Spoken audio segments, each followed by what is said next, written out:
Warning. Some viewers may find the following video disturbing. Viewer discretion is advised. Yo, yo, yo.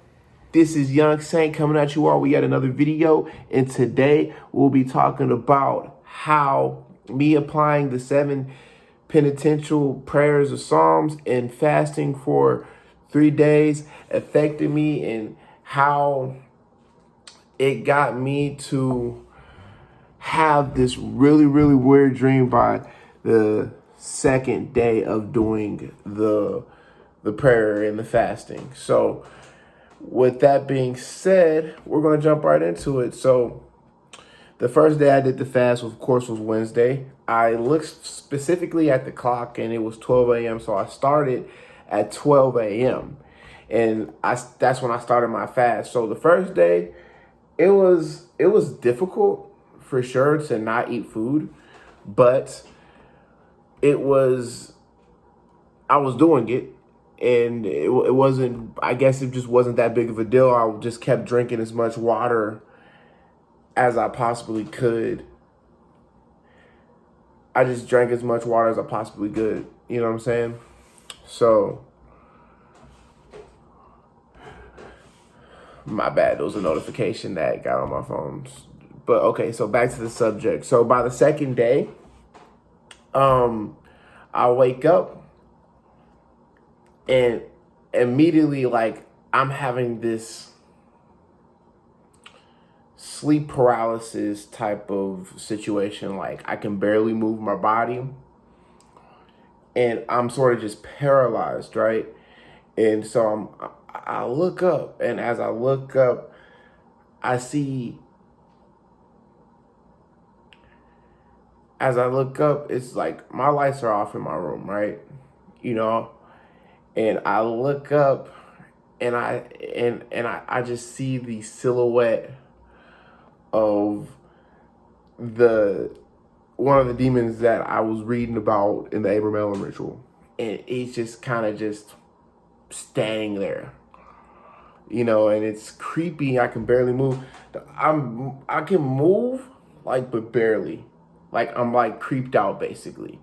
And as I'm moving, I kind of like flick the demon off, and then like I lay back down, I go back to sleep, and I kind of wait till like the paralysis situation like disappears, and then that's when I'm able to wake up and continue my day basically.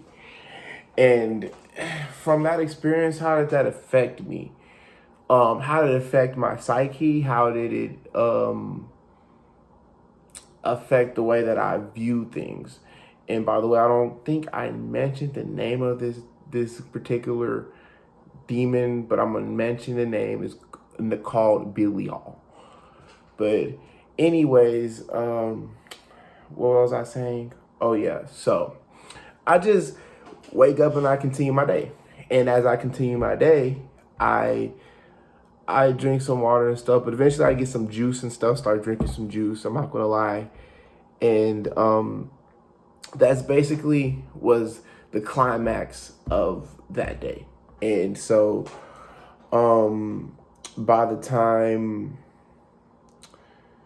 because that was Thursday, so by the time Friday came around, that's when I sort of broke my fast. And like I was really, really, really, really meticulous with how I was looking at the time.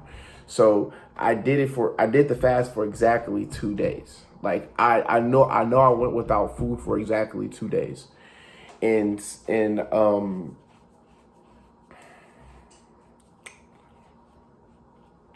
yeah, I know, like, I was scratching my stomach, my bad.